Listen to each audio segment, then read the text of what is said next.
Slowhands Rock Talk Show.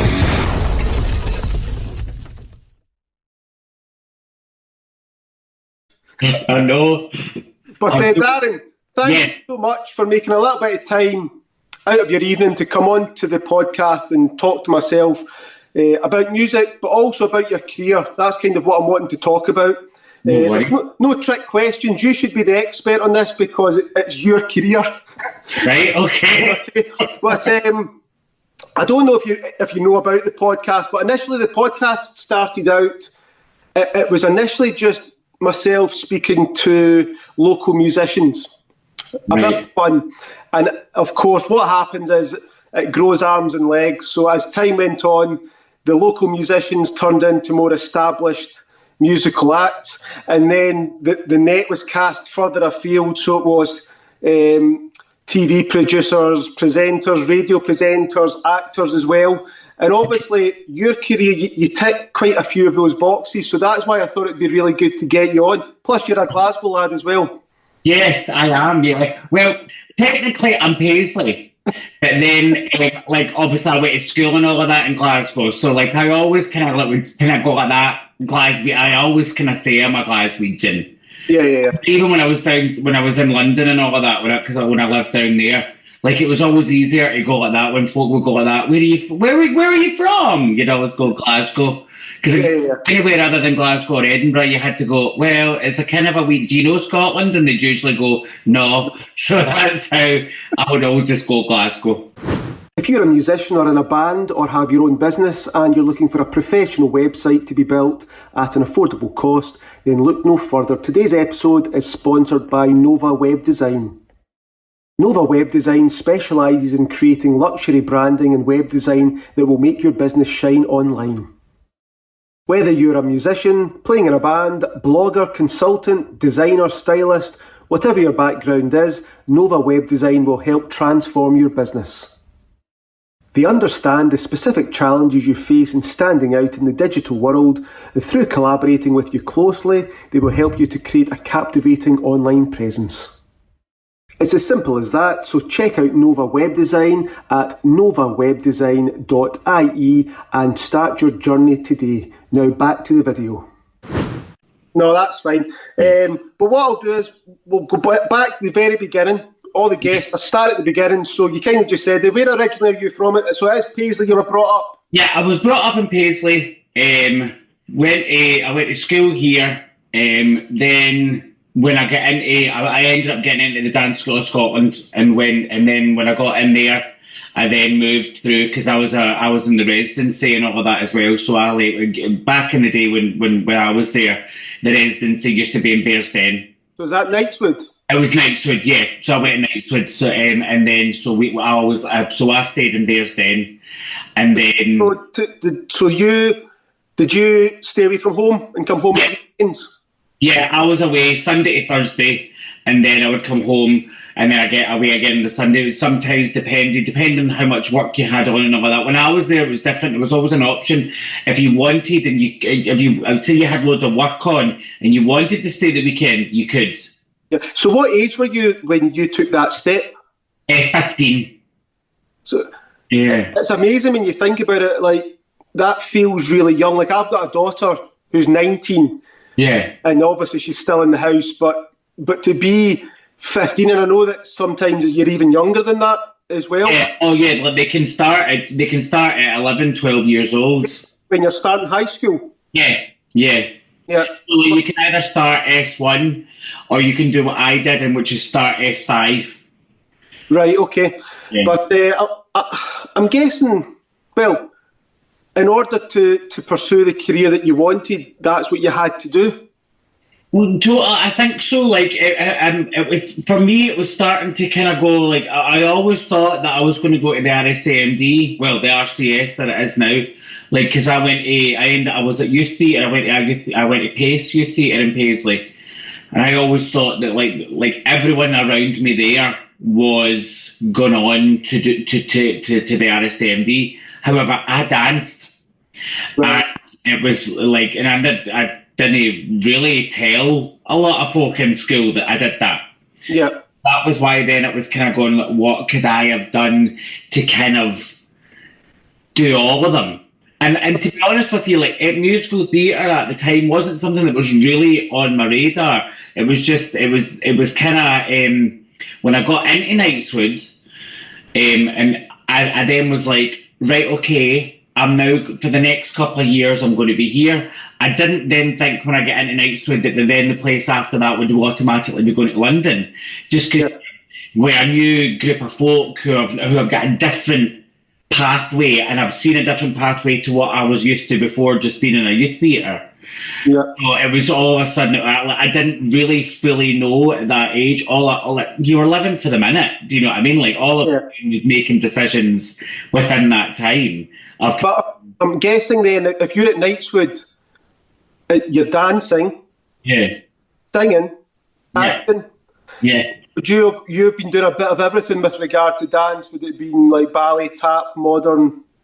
It was all of it. It was ballet, tap, we did contemporary, we did jazz, commercial stuff, and amongst that you've then got your singing lessons, you've got group singing, acting lessons, voice and speech and dialect and all of that, but you're doing all of that within, like, our school day wasn't the same as our school day was. It was like but 20, we had to be in every day for 20 to 9, and then the school day would go on to 6:30. Yeah. So, like, within the day, you were also then finding times to go and do your higher maths or your higher English. Still doing your normal lessons, but doing additional to that. Yeah, and that was why, because even though I was only Paisley and I moved to, it was because where I lived in Paisley, I would have had to have got a bus, then a train, then a tube, then a bus. Yeah. So I was leaving the house about 6:45 in the morning and getting to school for that. And then when I was leaving school, I wasn't getting home till like 8:30, 9 o'clock at night. Yeah. That was why I ended up having to be, not because you think Paisley and Glasgow, they're right next to each other, but when you're commuting, it just took so long. So that's why they moved me into the halls of residence. Yeah. So obviously, with regard to music, were you exposed to music from a young age? And if so, where did that come from? Was that parents or siblings or friends? Well, my mum and dad are actually kind of big. My mum and dad are both Irish, so like their influence is a lot of country. So like I always get slagged off and all that, because when folk ask me what my Desert Island discs are, one of them is Faith Hill, This Kiss. Right.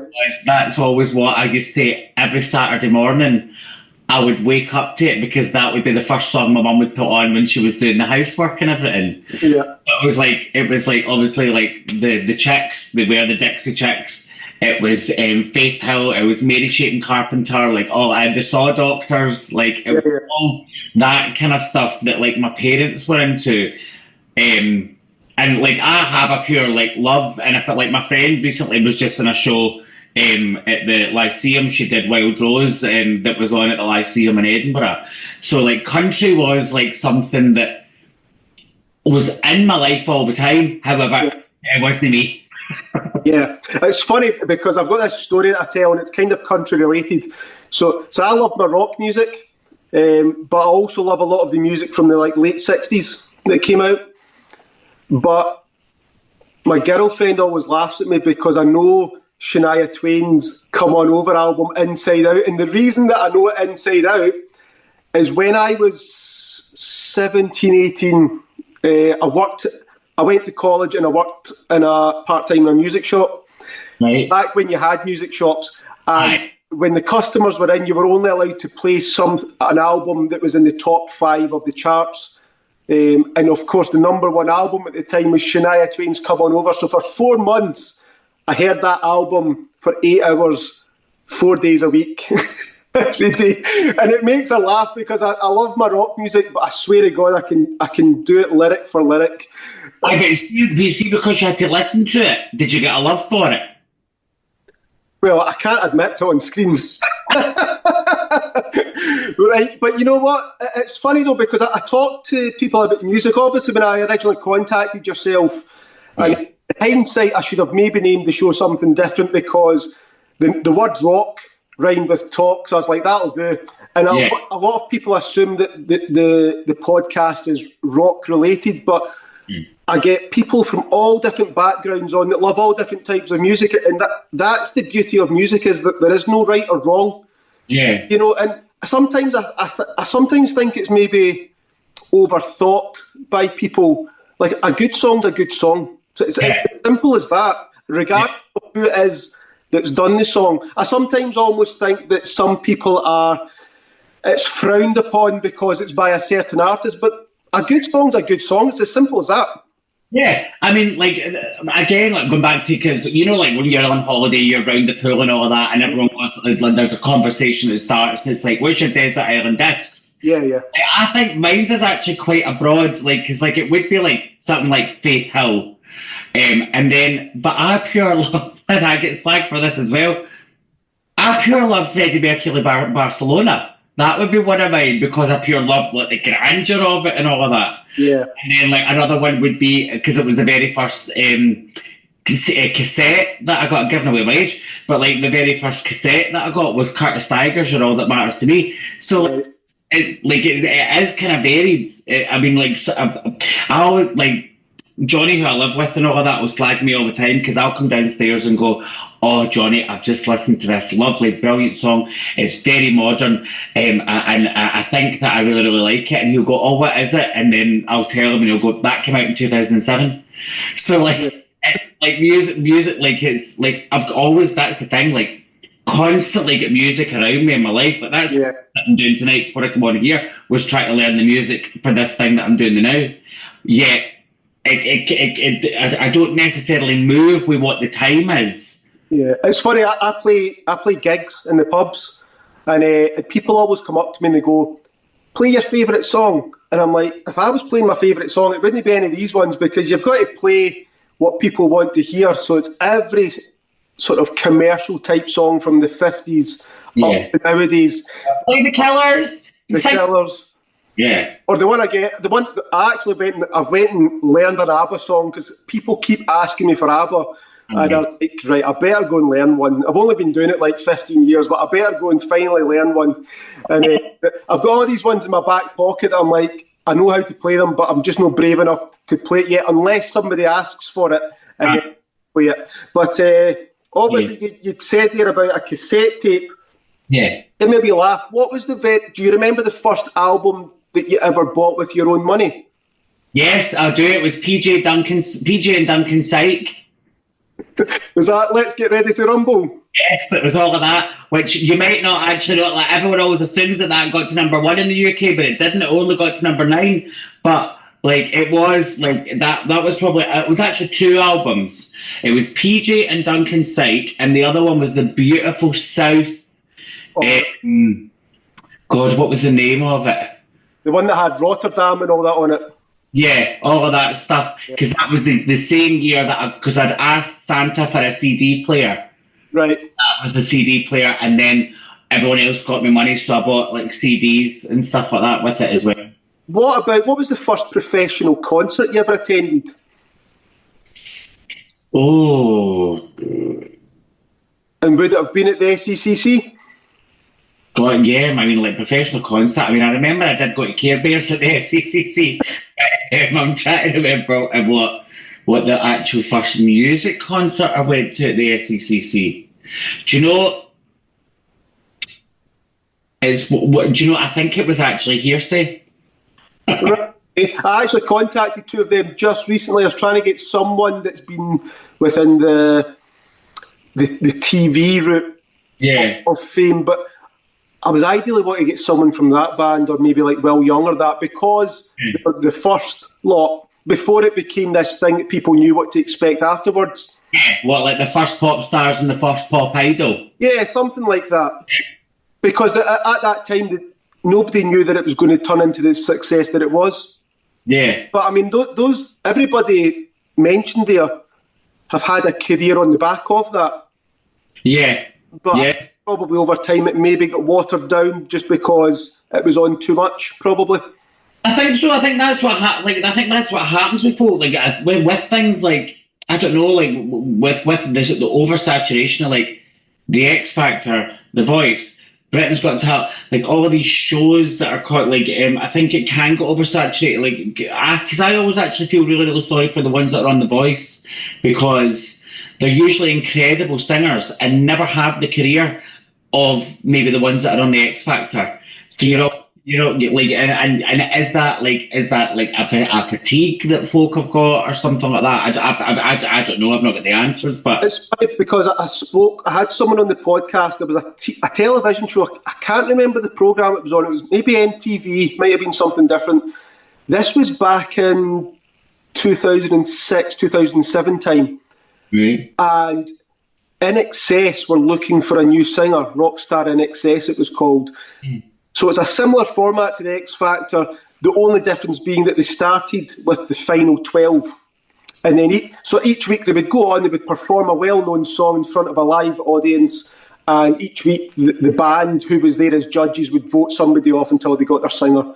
And then the second series, the year after, they'd done something similar. It was well-known musicians from big bands were looking for a singer to front their band, and it was the same sort of idea. And I can remember speaking to the person that came runner-up. Yeah. Because he'd said that the worry was always that there would be this stigma attached to him that he was part of this show. Yeah.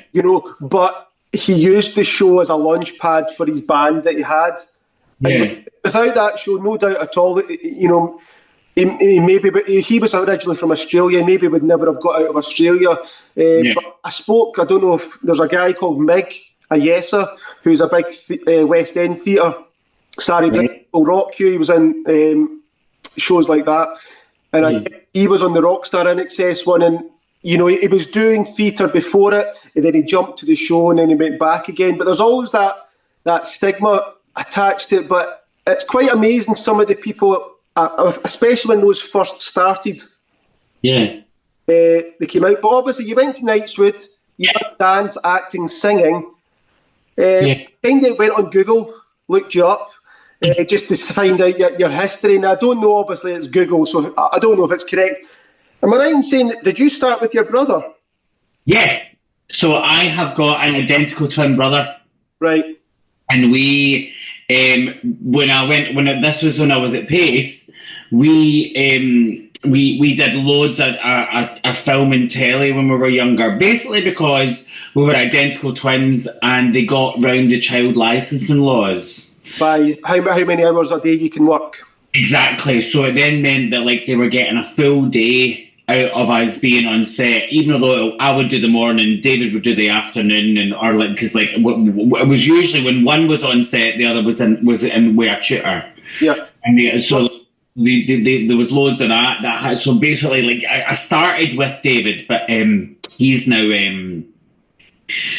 actually back at university. He's now training to become a primary school teacher, just because we kind of got to an age where we were twins. We did everything together, but it got to a point where he didn't really do it and what he really wanted to do it, and he was kind of doing it because I was doing it, and we're kind of known for doing it, kind of thing. And so he kind of, when we got to our late teens, he kind of was like that. Nah, I don't want to have anything to do with this anymore. Whereas I was like that. Oh, I do. Yeah. Well, I had to be look. Correct me if I'm wrong. Love Me Tender TV movie 1997. That's what I found as your first acting credit. Is that correct? Yeah, we both won a BAFTA for that. And what was your memories of going for the audition and actually getting the part? Actually, it was quite a long process, if I remember. It's a director up now here. He's a really established director called Pat Harkins, and it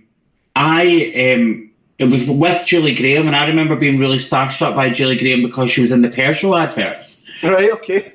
The car adverts and all of that, and they were and also because at the time she was a Scottish voice, and you were like that. Oh, that's a Scottish voice in the telly, so you immediately recognised it. But it was quite a long process. I got loads of screen tests and stuff like that.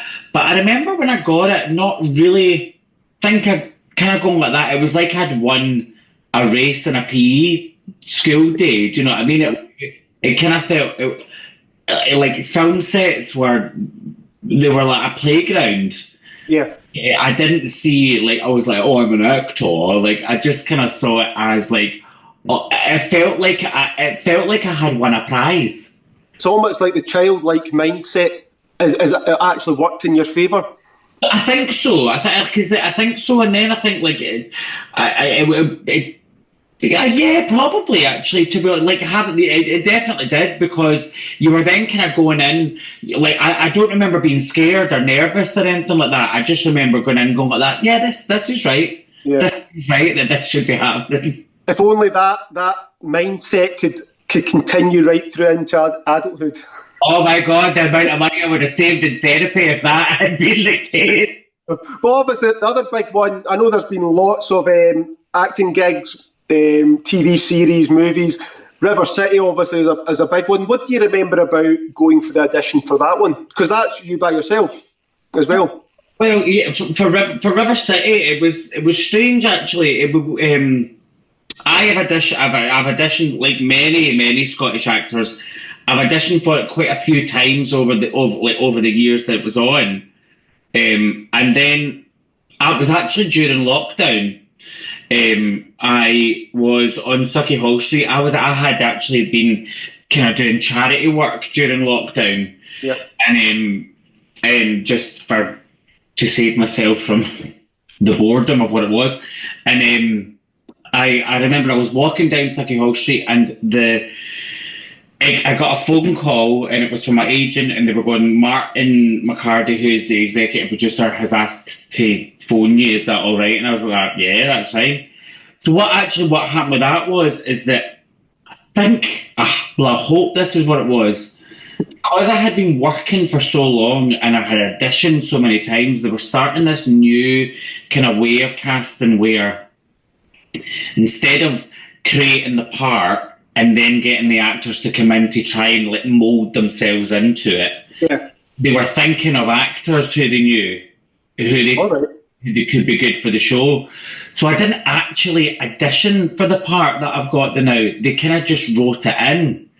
And then they were like that, Darren will be the person that will play that. So it was, I remember walking down Sucky Hall Street and Martin phoning me and going like that, how would you like to come into River City? And I think because of like the way the world was at the time and all of that, I would have started greeting, like walking down the street going, are you serious? Like, I think because like every Scottish actor kind of wants their wee turn on it. Like, like to be able to do it for that chance to do. I mean, it was the only thing that we kind of like for long running drama wise. It was the only thing that we do, and it was huge opportunities for folk. Yeah. I say that now that we've been blooming cancelled and we're finishing next year, but I still feel like I'm really lucky that I was one of the folk that managed to get a wee shot on it. It's funny that the way you talk about that, because I always find it fascinating, see when you listen to actors and ones that have played a character over a long period of time, usually on a television show, when they get asked about the character, they talk about the character like it's a completely different person from them. And obviously it is, but it's them playing the character, and you're saying that they kind of changed the way they've done it, that there will be elements of your character within you. Oh, totally. Like, it was. I think that was it. At the time, it was kind of like we're wanting this kind of energy that you've got, and I think when you go in, like you can only play you. You can only kind of like play. I mean, obviously, like I'm playing the storyline that my character Mikey's going through now is that he's in an abusive kind of like domestic violence relationship and all of that, and like I've never went through anything like that, but like you do kind of have to bring you need to bring you to it. Is otherwise I don't know. It's like what is like there's been an actor before, a director before that I've heard that have said, can you play anger? Can you play jealousy? Can you play betrayal? Yes, I can. Then you can play Hamlet, but we're not all going to play Hamlet. Yeah. By that, so I think it's always. I don't know. I think there probably is quite a lot of me in him. I suppose it's maybe the same for every type of character that you that you play within reason. Obviously, I know you do panto. Yeah. Maybe that aside, there's a bit of everything. But when you think about it, the job that you've got, the career that you've got, is a career that thousands of children and adults would love to do. Yeah. And obviously, you've been in the game for a while. You've had a shot of TV, movies, theatre. Yeah. When you look back on that, what do you think what makes you make it in the industry? Because it must be quite tough. Or is it the right place, the right time, a bit of luck? You've got to have the talent, you've got to have hard work. Is it all of that combined? I think that luck does come into it. I really do, Ian. I think it does. However, I'm knackered. It's really, really hard. Yep. I think it's about sticking with it as well. Like, it doesn't happen immediately. Some folk it does. Some folk are born under the lucky star. Some folk are born under the working star.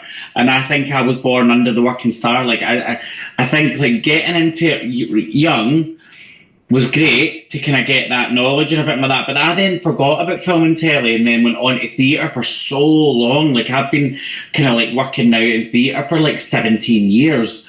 Well, it's funny that you say that, because I had a wee look and I've got it off camera here because there's quite a list here, right? So I've got, obviously, that you've worked, you've got your career in the television and movies. Yeah. Theatre, Glasgow's Tron Theatre, the Citizens Theatre, Oranmore, the National Theatre of Scotland Film and Television. You've obviously trained as a dancer, danced for 2 years with the Dance Theatre Company, Cordelia in the productions of Dance Derby and the Jitski's Last Jump. You've been a choreographer, movement director, and that's took you on tour to Singapore, Denmark, Paris and New York. And obviously you're a regular fixture at the King's Theatre. So you're busy. You're a busy guy.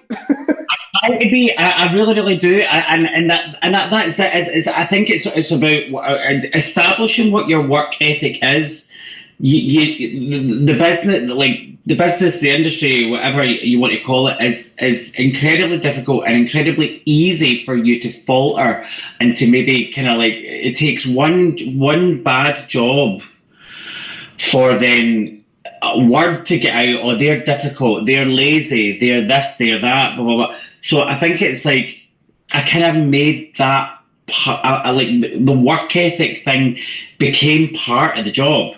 Like, and it became part of, I never, ever, ever, and maybe it's pride, maybe it's ego, maybe that's thing, like all actors, performers, like huge egos, really, really low, and like really, really deeply, deeply insecure.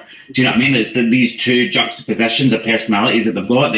But one thing for me was like, I'm never, ever, if you can say what you like about me, but I'm never having anyone saying that I'm a diva. I'm never having anyone saying that I'm lazy. Do you know what I mean? They are things where you kind of go, no, I wouldn't, I don't know, maybe that's again like a part of like a working class kind of and stuff like that. Good traits to have in general, regardless of your career.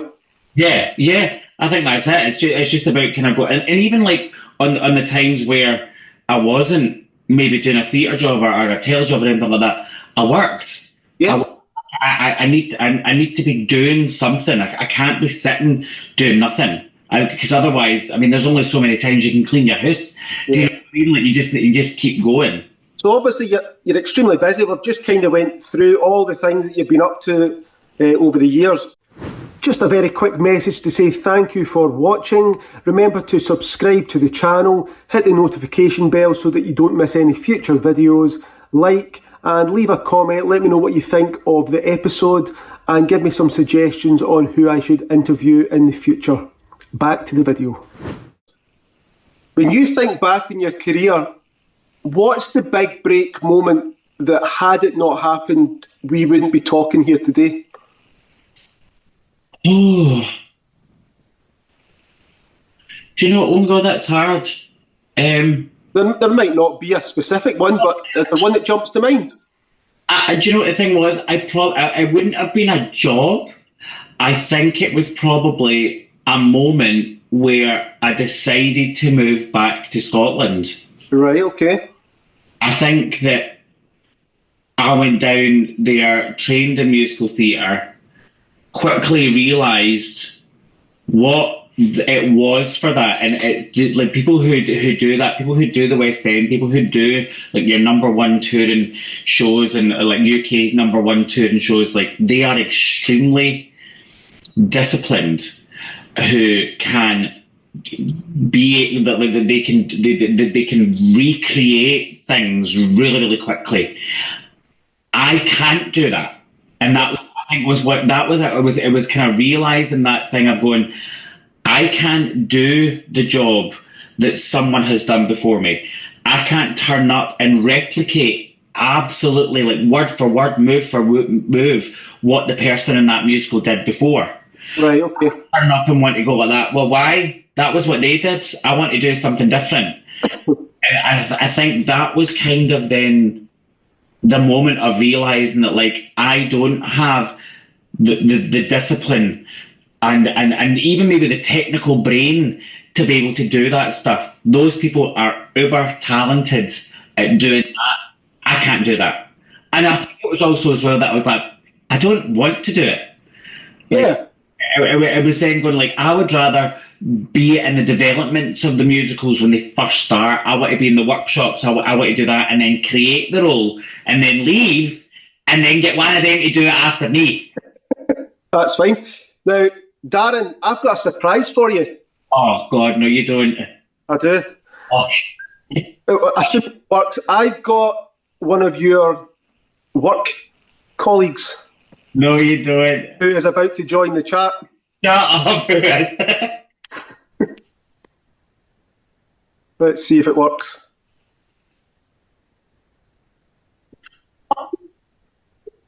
You're on mute. I thought you might have known. God, no, and now see, looking at you, you look so alike as well. No, we don't. Well, I'm the better looking one. Oh my God, Jane, how are you? I'm good, how are you? Oh my God, see all your stuff you're hearing now. Oh my God, it's brilliant. Oh, it's mental. Are you enjoying it? Yeah, you're going to love it. It's coming to Glasgow. It's coming to Glasgow and Edinburgh, I think, as well. Oh, brilliant. It's September, it's in Glasgow. I'll get you tickets. I think I'm going to absolutely love it. I'm trying to remember how to do this. Yeah, there we go. I can see everyone now. There we go. Yeah. I've got questions for the both of you now. Ooh. So obviously, we've spoke previously, Jane. You weren't able to hear it, so we've spoke about Darren growing up. Obviously, Knightswood, I kind of made out like I didn't know what he was talking about. I know all about it because you've just done the same journey.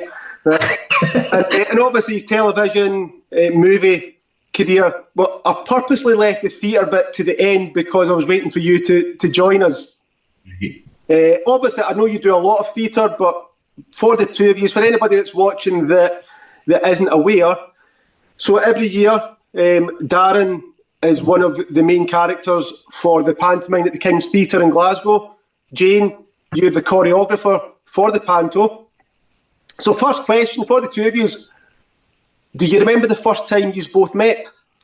Uh-huh. Mm-hmm.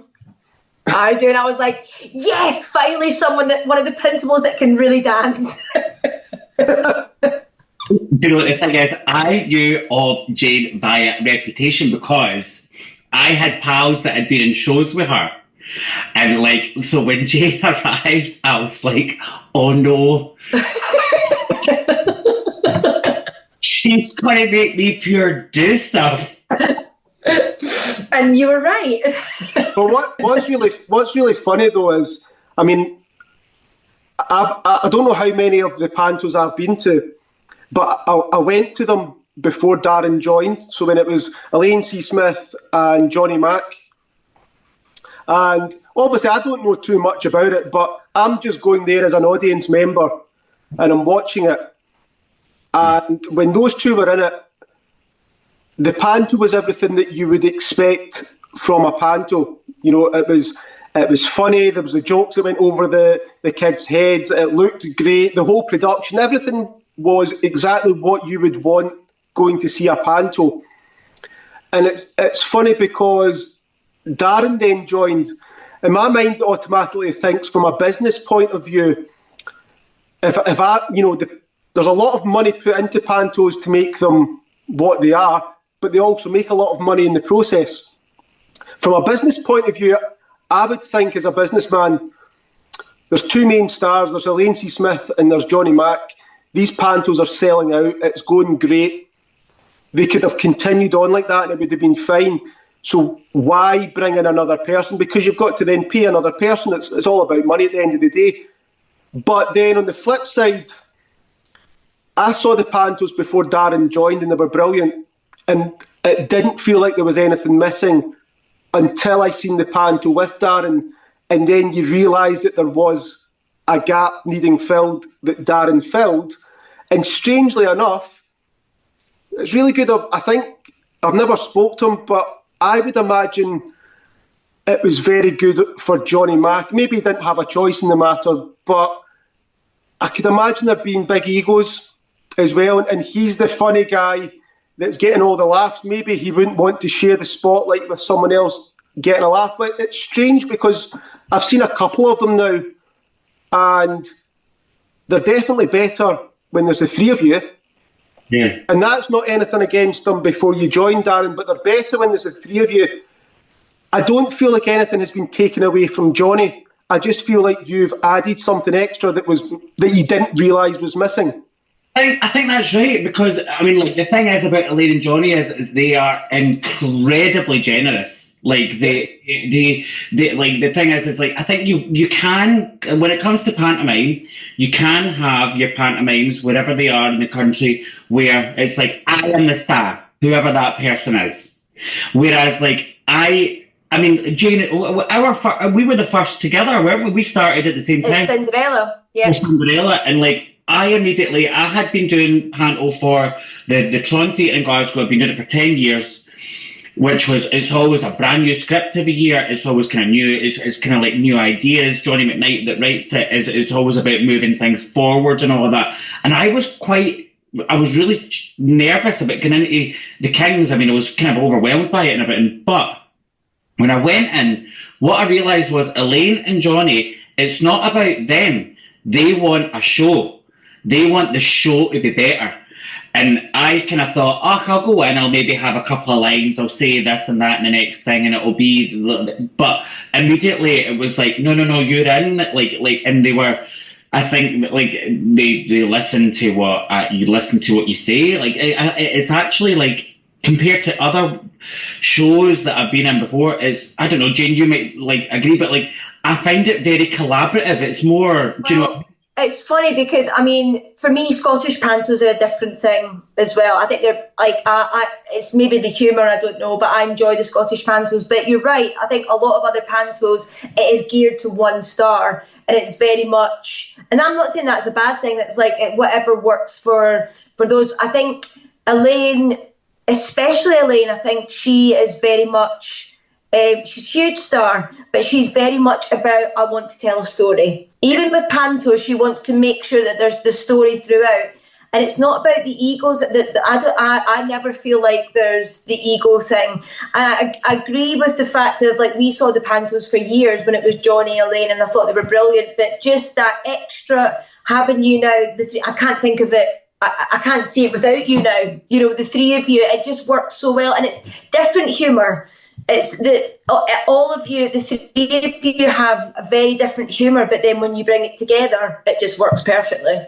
Yeah. So, Darren, how were you approached about? Did you have to audition? Were they just looking for anybody, or did they go to you directly? Oh, Crossroads is a company. Like they're very clever.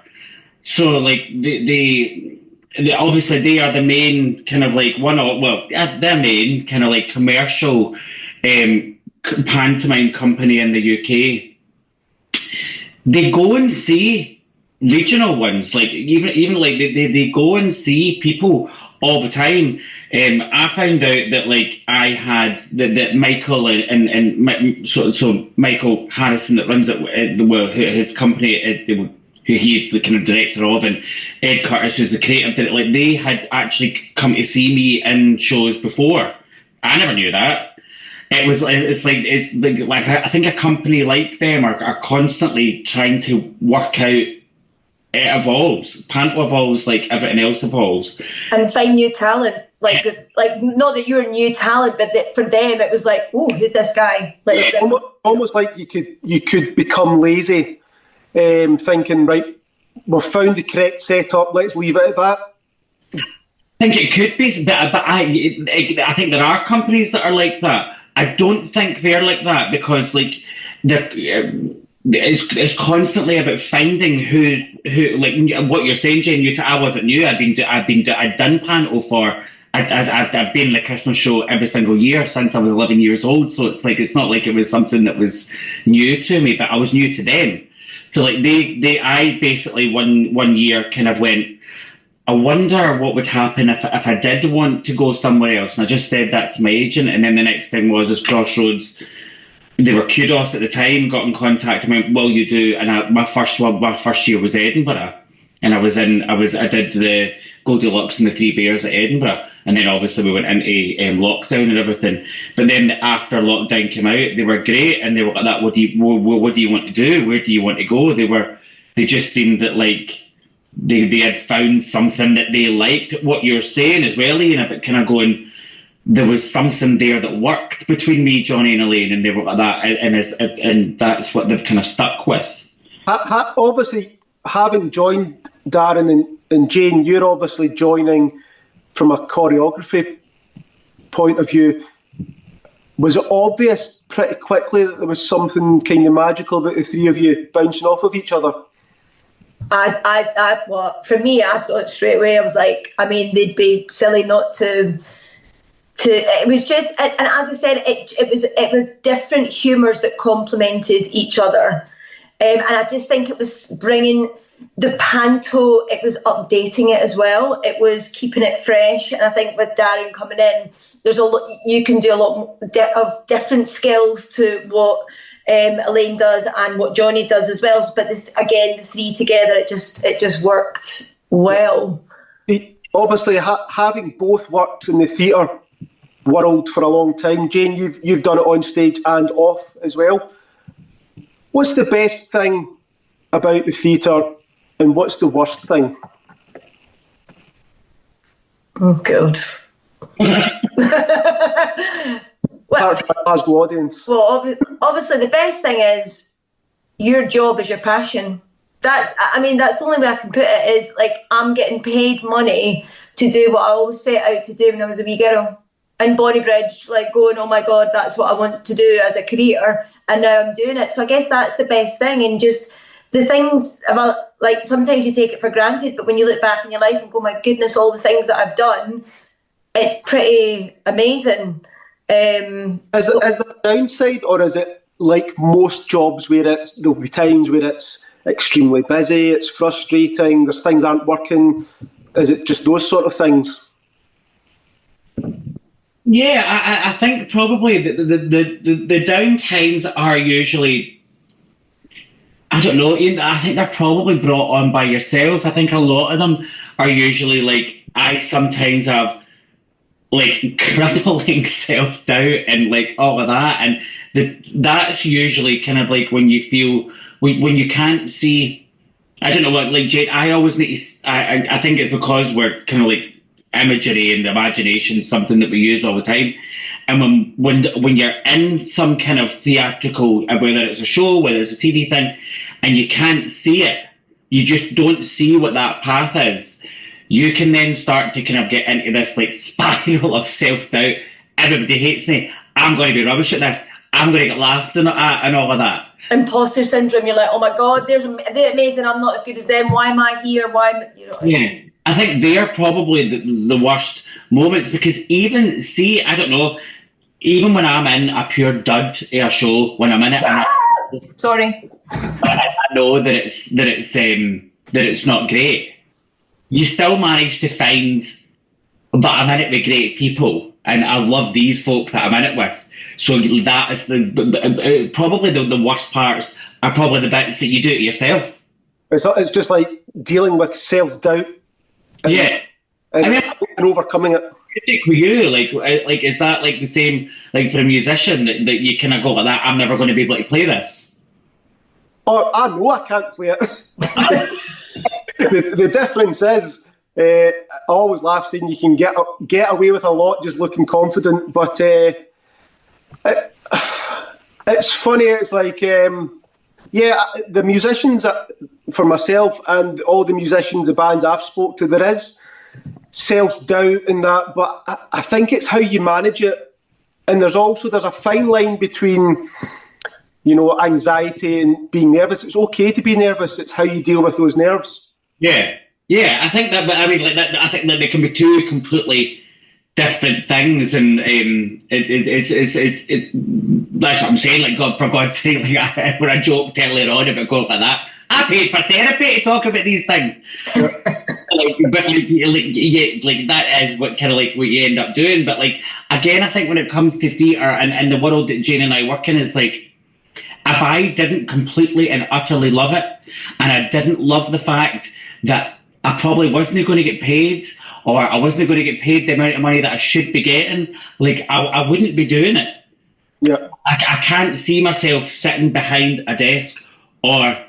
Oh, Darren, you'd go crazy. Oh God, I would. Or you'd be like in the office, like making everyone laugh. Right. Yeah. But see when it comes to the panto, I mean, members of the public that go there, it gets to November, let's get panto tickets, and they go along. For a panto, when does it first start going into production? When do you get the script? When do you start talking about the panto for December coming? Well, I've been talking to the director about it since March. January. Yeah. Self, Jane.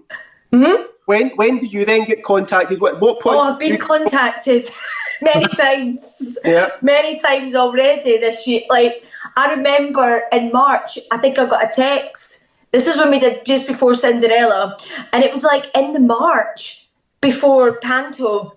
So the Pumpkins will be coming on from stage left. I was like, what? We're in March. Yeah. And I was like, what Pumpkins? I don't obviously know there's Pumpkins in Cinderella, but we're in March. What was the panto? What was the one that was last year? That was Peter Pan. Yeah, because I remember Jane was up in Scotland for, I think she was working or a visit, I can't remember, but she was doing Zoom calls whilst she was up, and she was staying at my mum's house, and I don't know why, but I was over there for some reason working from home but working from my mum's house. And see that thing when there's just a little bit of a lull, a wee bit of silence, and all I could hear, this must have been summertime, and all I could hear Jane in the other room was talking about, I've got 4 mermaids here and they won't be able to move their feet to dance. No, because do you know what that was? That was, they were like, right, so you've got the mermaid number at the top of Act 2, but we've only got these costumes, and the girls, they can't really move in them. And I was like, but it's the opening of Act 2. I need a big production number. And they were like, well, that's what you've got. And I was like, right, and writing in my notes, and I was like, you must hear the most bizarre thing. Yeah, that was about I think that day about a 3.5 hour call. Yeah. I think I ruined somebody's illusion of the panto, because a girl at my work, she had went up to the panto last year with her husband and her wee girl, and there was obviously the sketch on it when they picked the 3 kids out of the audience, and Johnny Mac's asking them questions, and one of them does the thing about, oh, my dad's here with his girlfriend, or something like that, and I had said to the girl the next day at work or that, I was like, how did you like the panto? Oh, it was great, blah blah blah. And she's like, I can't guess what happened. This wee boy said this, and I was like, yeah, I think that was a plan. Oh, was that a plan? You're not supposed to say that, Ian. No, but what's really funny though, Darren, is my daughter, she's 19 now, but obviously throughout the years she's went to various different pantos all over the place, and she got to that fun age, I can't remember what age she was, Jane, you'll remember this, but she got to that age where it was a little bit like, oh, I don't really want to go, it's not cool, but she went along. She was still young enough to kind of believe, and she went along. It was the Crankies when they were still doing it. The Crankies were at the Armadillo, I think it was, and they were doing whatever the show was. And after it, I'd said to her, "Did you like the pantomime?" It wasn't even funny, Dad. The only funny thing was the wee boy.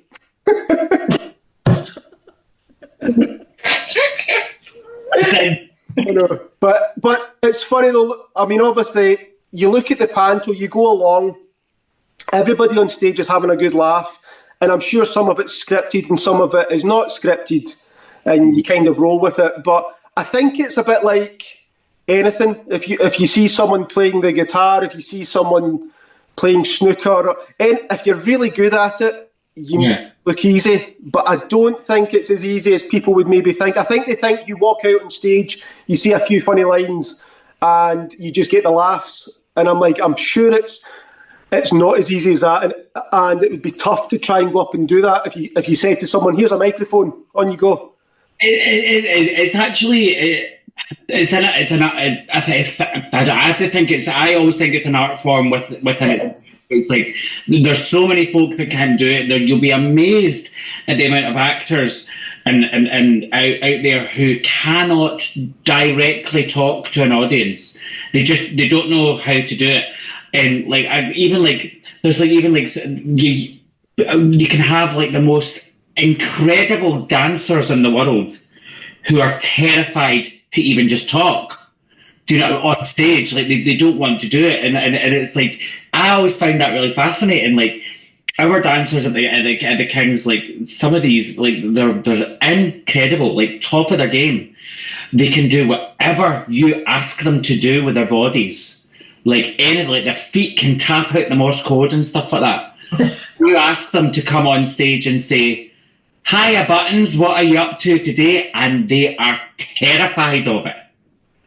I find that, Jane, really fascinating. I find it fascinating. And I also find it fascinating that there are amazing actors who just can't do panto. I completely agree. It's an art form, and it's a different sort of thing. I think you've got to be quick-witted. You've got to be, and it's hard. It's 2 shows a day, all over Christmas. That's not easy. And I think, and it's that constant thing of it's a different audience, you'll get different reactions, and it's about having that quick wit to sort of gauge where's this going today.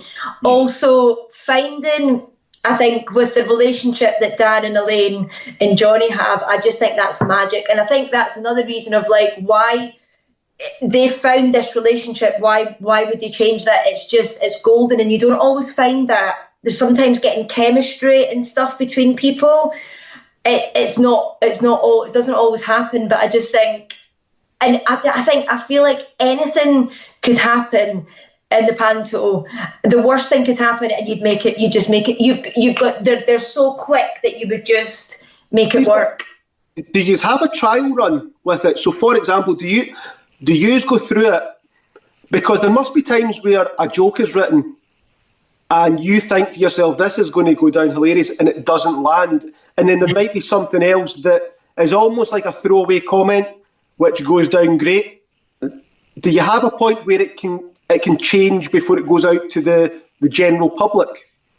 It kind of changes. It can change all the way through. Right, okay. We can start something and kind of go like that. Like we can be hee-hawing, laughing in the room, in the rehearsal room at something. And then it gets on to like maybe the first, second, third preview, and if we've still not had a laugh from something that even we find hilarious, like our director Catherine will go like that, cut it.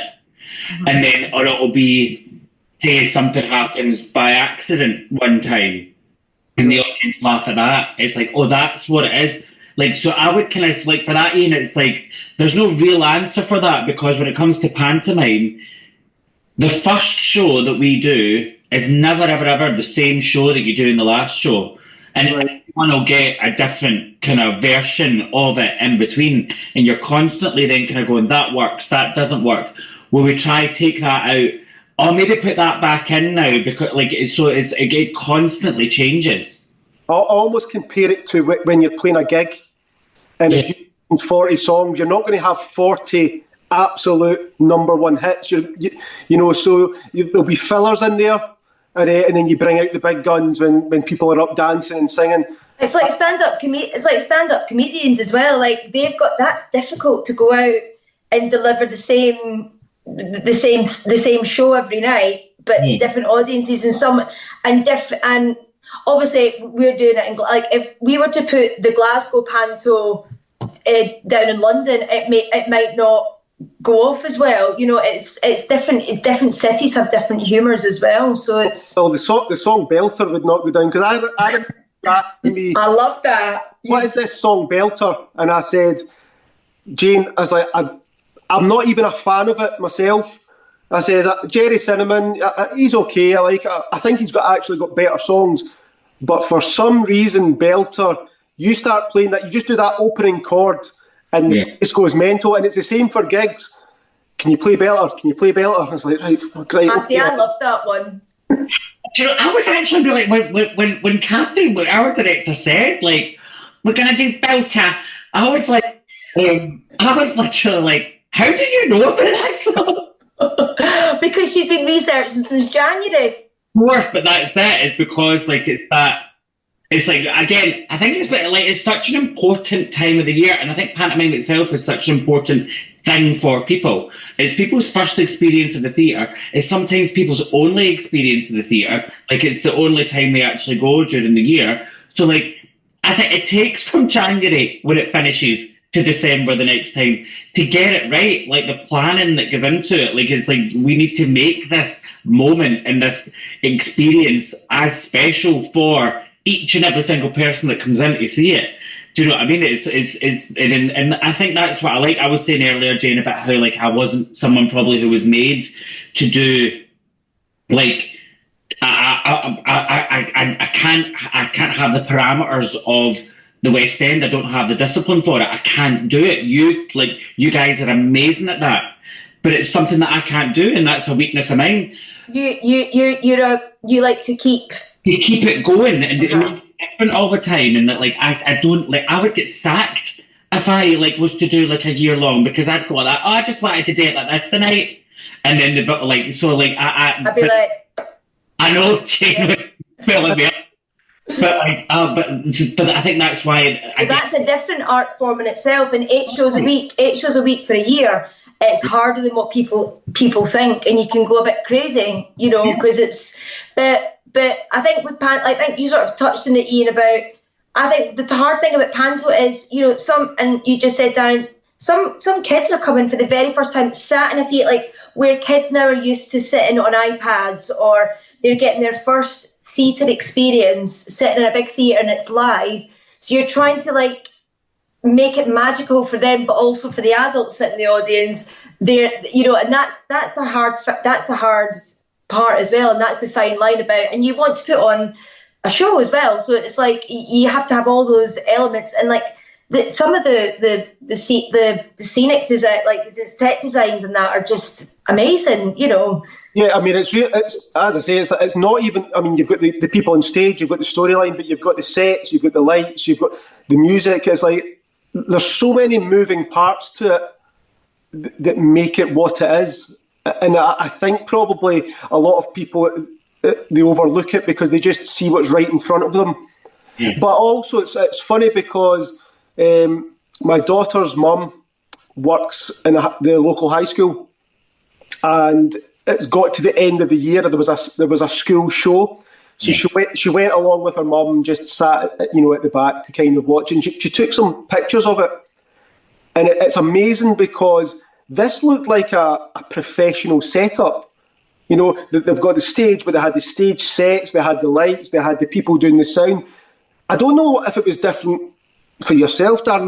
When I was back at school, I remember there was a school show, but it wasn't in nearly it looks a lot more professional. It's as if there's over time they've realised that people can go into that sort of career. It's almost like it wasn't encouraged back when we were younger because it was so untouchable, whereas it's nice that people are given an opportunity, and it was like a professional setup, the pictures and the video that she showed me. It's really nice.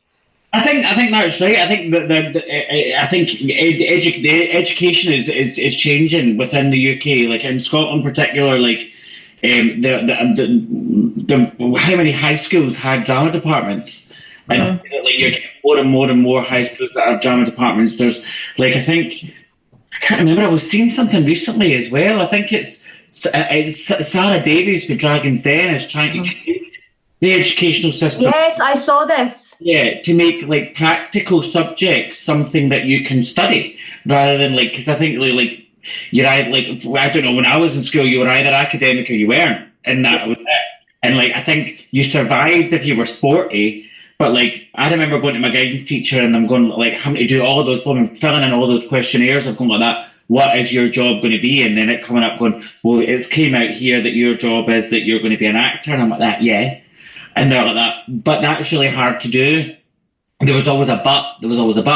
Whereas now, because of these, and because of like the television that we watch, there's almost now an expectation of what even a school show should be. Now, I'm different because I did go to the Dance School of Scotland, and my school shows were directed by West End directors, and they all came up to do it and all of that.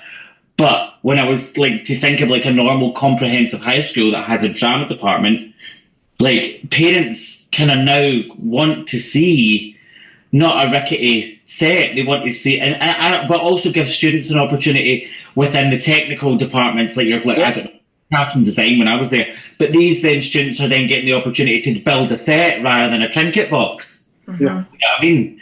Yeah, and it was even like it was the students that were doing the sound, doing the lights. It was all student run. Okay, there might have been a teacher that was maybe supervising the whole thing, but even the ones backstage doing the helping them with the costumes and the microphones and all the bits and pieces. It's really nice that it's being encouraged now, because I think it was overlooked for a long time. But obviously, Knightswood aside, I think those sort of things were a bit like, why would you even waste your time doing it? Because it's just not possible.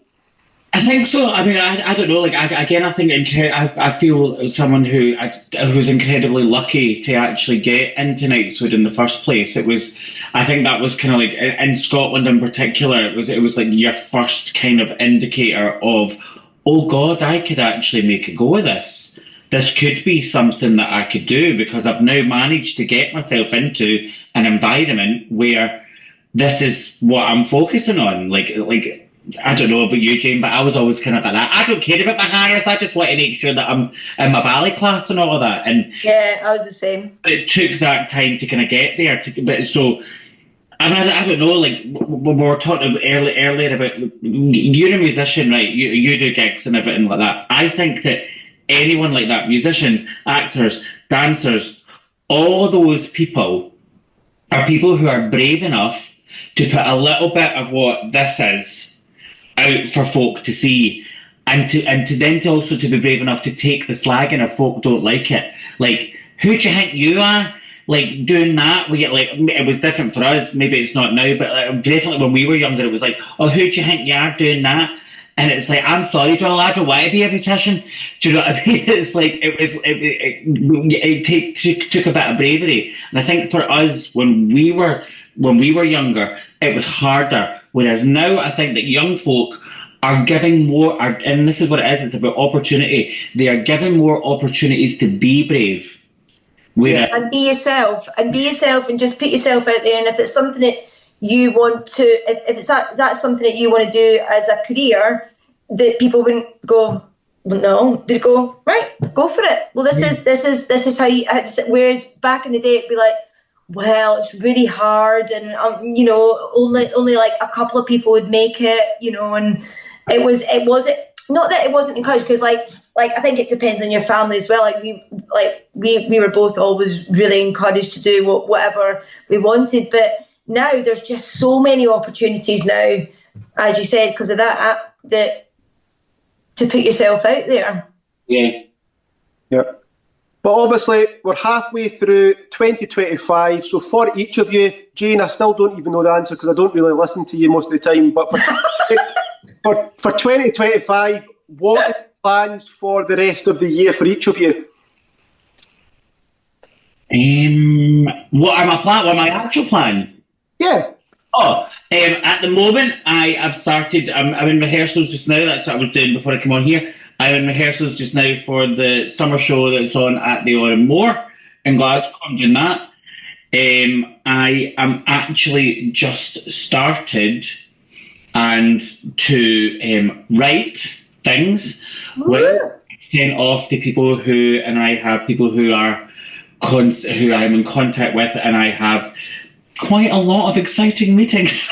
Kind of that, and then I go back to River City in August, and then after I finish that, I'm straight into Panto again with Lovely Jane. Oh my God! God, it was quick. And that's the year done. And that's what's your plans, Jane? So I'm doing The Great Gatsby in the West End at the moment. So that's so I've got that happening at the minute. And then I'm actually coming up. You're doing The Great Gatsby, and the first thing I was like, what's this Steps musical? That's coming. No, but I'm actually coming up to Scotland in a couple of weeks. I'm doing it's a company called Stagebox. It's a huge company with two of the biggest children's casting directors in London. And it's their 10th year anniversary, so I'm choreographing that. And then I'm doing the Steps musical. Here and Now it's called, and that's going to we did it last year in Birmingham for 3 weeks. It was like a trial, and then it's doing a UK and Ireland tour, so we're rehearsing for that. I start rehearsals for that in July. We're auditioning at the moment still, and then I'm actually doing for NYMT, which is a brilliant organisation. They do lots of new musicals. I'm choreographing. It's a brand new musical for them. That's later on in the year. And then Panto. It's Panto. And then I'm doing Glasgow and I'm doing Milton Keynes this year as well. Right. So, but I can't wait for Glasgow's always my favourite. So She says that about everything. Well, it is though. The more I get older as well, that I'm just like, get me back up to Scotland. I know. Right, before we finish up though, I like to end things with some fun questions. Normally I would ask the question, if you could go back in time, what would be the concert that you wish you could have attended, but I'm going to change it slightly for your own career. Obviously, you have went, I don't know how many, between the two of you have probably seen hundreds of theatre productions. Is there a show for each of you that you've not yet seen that you want to see? Yes. What is it? Steps musical. It's really well. It is actually Here and Now. That's my UK one. But if I could, I would get on a plane tomorrow and go to New York, and I would see Death Becomes Her, the musical. Yeah, it looks so good. Yeah. Are you saying the same, Jane? That's on my list. That's on my list. I can't believe I'm going to say this, but I actually haven't seen Hamilton. I've seen it on Disney Plus, but I haven't seen it. I'd like to see it because I know the soundtrack so well now. I'd like to see it actually, and I just never got around to seeing it. So that would probably be up there. Our dancers for last year just went into it. I know. Yeah. Tim. He's one of the swings. I know. Immediately. And he went on last night as well. That was his first night. Yeah. Yeah. Well, give me a wee laugh then, Darren. Obviously, you've been on stage. Jane, I know that years ago you were on stage a lot. See if the two of you could go back in time as a spectator and actually watch yourself on stage perform. At what point in your career would you go to?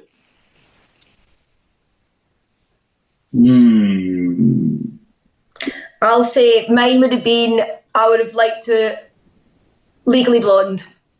Well, I did Legally Blonde in the West End at the Savoy. That would have been the time. I would have liked to have watched that show with me in it, if that makes sense. Yeah, if that's the question, yeah. Yeah? Oh, sorry, say that again, Darren? You're saying I did see Jane in that, so it's like I not realise until I worked with her. I was like, oh my God, I seen you in that. I think I seen you in Mary Poppins as well. Oh God, yeah. Stepping John. What about yourself, Darren? If you could go back and watch yourself, yeah, in any previous performance that you've done, what one would pick?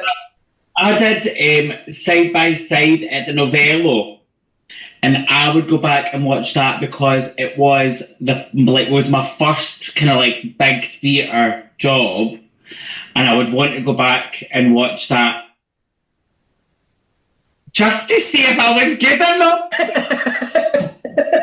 Of course you were. Okay, next question then for the two of you.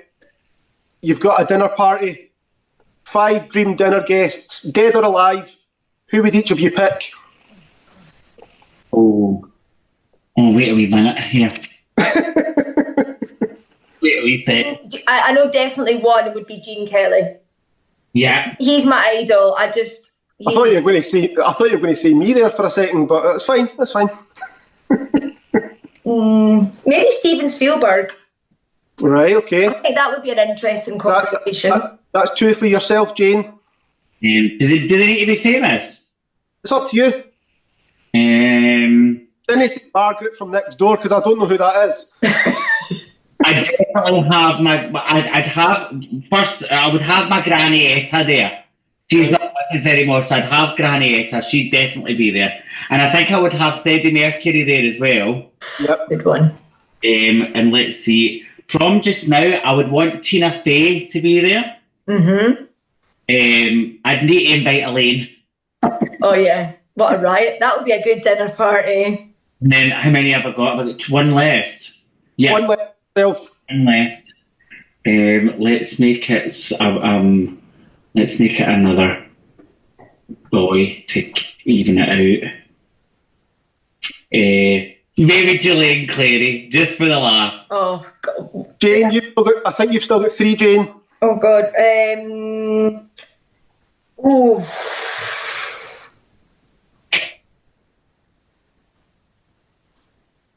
I think someone like David Schwimmer. I just love him. David Schwimmer, he'd be funny. But I think it'd be funny to have someone from the royal family. Oh. Sorry, as in like the TV series or the actual royal family? No, the actual royal family. Maybe the Queen. Maybe let's get. You could probably have a good laugh with Harry. I think the Queen would have been funny. I think she would have been quite funny. Maybe